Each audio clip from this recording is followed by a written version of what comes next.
Bonjour, je m'appelle Martine Le Herpeur. Je vous présente une réflexion qui s'appelle 9 idées pour l'an neuf, qui vient d'une espèce de prise de conscience d'un grand changement de société qu'on est en train de vivre et qui nous concerne tous. Moi, je travaille beaucoup en Chine et le mot crise en chinois, c'est deux signes qui sont d'un côté le danger, de l'autre côté l'opportunité. C'est vraiment les deux signes qui signifient crise en chinois.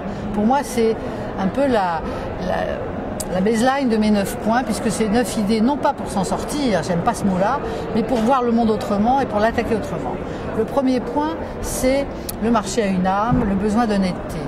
On a un peu perdu cette notion de donner du sens, et je dirais d'acheter différemment, de consommer différemment, pas forcément moins, mais en tout cas mieux. Le deuxième point, c'est le retour à la vérité produit. La vérité produit, c'est un vêtement, c'est fait pour s'habiller, ça a un usage, c'est fait pour rester, c'est pas un vêtement qu'on jette, enfin pas forcément. Et c'est un peu la démarche d'Agnès B qui dit moi je fais un vêtement qui va être acheté par plein de gens différents, qui vont le transformer, mais mon vêtement il est de bonne qualité, il est beau, et on a envie d'en faire son vêtement.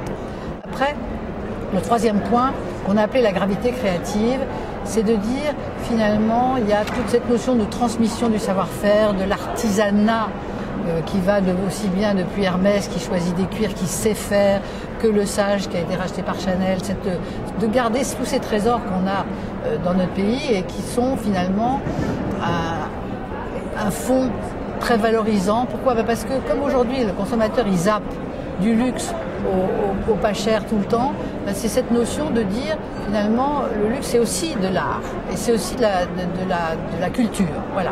Donc c'est cette histoire de culture et de R&D qu'il faut que les entreprises doivent absolument préserver et même travailler beaucoup en période comme ça difficile. Le quatrième point, c'est des fraises au moment des fraises, que j'adore comme thème, qui est de dire on arrive à faire l'inverse, à vendre que de l'été au mois de janvier et on n'a pas du tout envie d'été au mois de janvier. Donc à force d'être plus tôt, on est dans de l'absurdité complète. Et on a envie de revoir les calendriers. Et ça, moi, je le travaille avec presque tous mes clients. Pourquoi ? Parce qu'on est en décalage par rapport à la consommation et que c'est bien d'avoir les soldes, mais on n'a pas envie d'avoir toutes les collections d'été le 15 janvier parce qu'il fait glacial et que... Donc, remettons du rythme, du vrai rythme et des saisons logiques. Et parallèlement à ça, travaillons sur des transversaux comme American Apparel qui va faire du basique toute l'année mais qui sont des choses essentielles qui sont en permanence dans notre armoire. Donc cette notion-là, elle est très très importante. Après, le cinquième point, qui est peut-être un des points les plus importants, c'est mon marchand est l'homme de ma vie. Pourquoi ? Parce que mon marchand, c'est quelqu'un, c'est une personne qui va me parler, qui va me connaître, qui va échanger avec moi, qui va me proposer une sélection de produits extrêmement juste, qu'il connaît, dont il peut recommander l'origine, etc. Et là, il y a plein d'exemples qui sont dans la présentation, qui sont très importantes. Et c'est aussi de dire, ce marchand, c'est pas forcément une boutique, ça peut être une chaîne. Ça peut être, quand Monob fait Daily Monob, c'est pour rendre un service. Mon marchand me rend service. Il ouvre à des heures, comme l'arabe du coin, c'est un vrai marchand. Donc c'est reprendre cette notion et être fier de ce métier-là, qui est un métier de service absolu et qui est une rencontre. Ensuite, le point 6, qui est un point très important, c'est le côté intergénérationnel, c'est-à-dire les générations sont plus qu'elles étaient. On a 60 ans, on est sur Facebook, on va aller surfer on va faire le Vendée Globe en virtuel, et pendant ce temps-là, les enfants, eux, vont avoir un œil très très pointu sur la vie.